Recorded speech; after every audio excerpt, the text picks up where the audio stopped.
On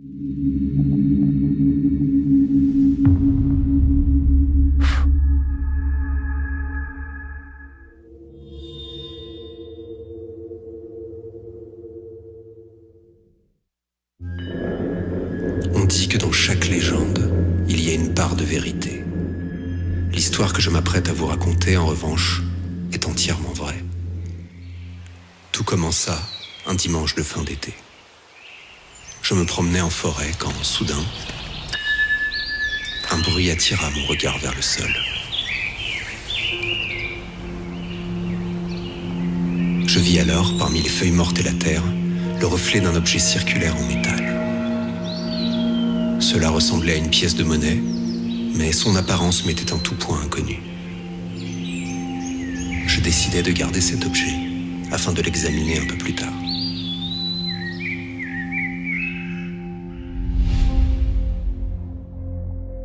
J'étudiais attentivement cette pièce, mais elle n'affichait ni valeur, ni date, ni provenance. En revanche, elle était recouverte de symboles mystiques et d'écritures faisant référence au hasard et au destin. Chacune des faces semblait s'opposer à l'autre. Le jour et la nuit, l'ordre et le chaos, et surtout, au centre, 2 inscriptions. Oui et non. Je me mis alors en quête d'informations, dans l'espoir de découvrir l'origine et la valeur de cette pièce. Je contactais des antiquaires, des numismates, mais personne ne semblait connaître ni même s'intéresser à cet objet. Sans réponse à mes questions, je décidai d'oublier la pièce et me replonger dans ma routine quotidienne. Ce soir-là, je reçus un message d'un ami m'invitant à une soirée. Partagé entre la fatigue et l'envie de le voir, je n'arrivais pas à prendre une décision. Soudain, j'aperçus la pièce dans mon champ de vision, et j'eus cette étrange idée de la laisser décider du destin de ma soirée. Après tout, cet objet m'aurait au moins servi à quelque chose.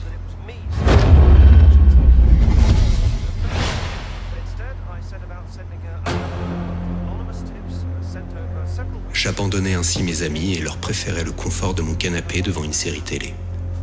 Ce fut une nuit des plus banales. Du moins, c'est ce que je pensais alors. Le lendemain, comme chaque matin, j'allumai la télé pour regarder les informations. C'est alors que mon sang se glaça.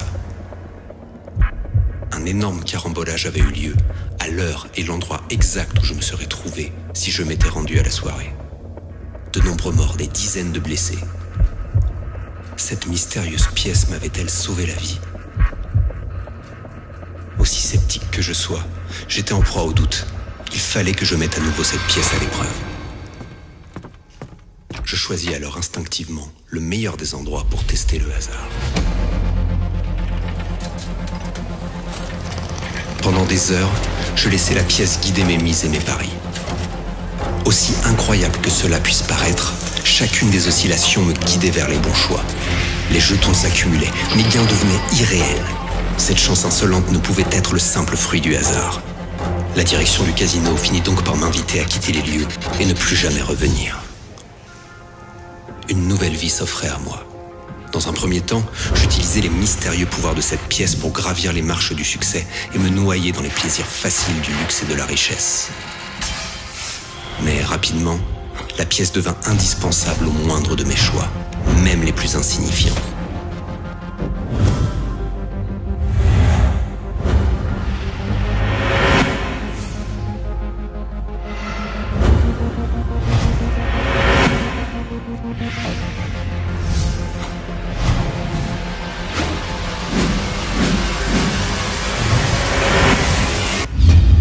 Plus de doute, plus de responsabilité.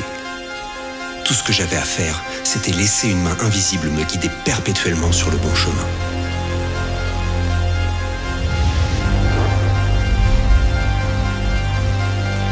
La vie était devenue mon terrain de jeu, et grâce au secret de cette pièce, j'en étais devenu le maître.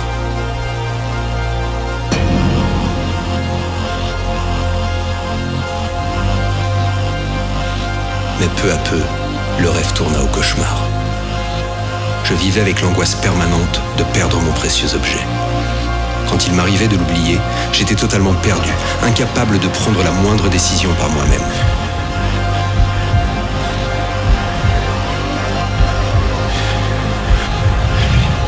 Dans dans un monde qui sollicite et stimule en permanence nos choix. Cette pièce avait peu à peu effacé mes désirs, mes émotions et même ma conscience. Mon âme était devenue aussi lisse et froide que ce morceau de métal.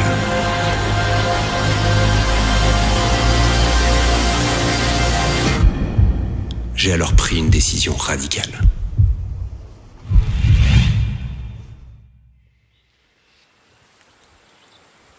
Pour récupérer ma vie, je ne voyais plus qu'une seule solution. Me débarrasser de la pièce.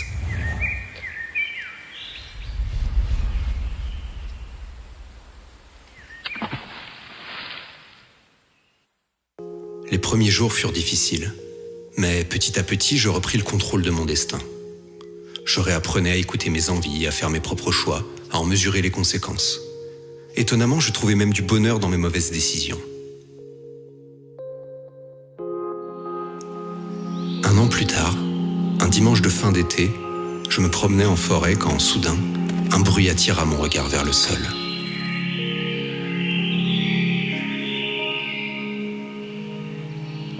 Était-ce la pièce qui m'avait retrouvé, ou bien était-ce moi qui étais inexorablement attiré vers elle? Quoi qu'il en soit, nos destins semblaient à jamais liés. Je décidai de ne pas ignorer un tel signe, et je ramassai à nouveau la pièce. Cependant, elle ne guiderait plus ma vie, je l'utiliserais uniquement de manière ludique. Le lien indestructible entre cette pièce et moi resterait à tout jamais mon secret.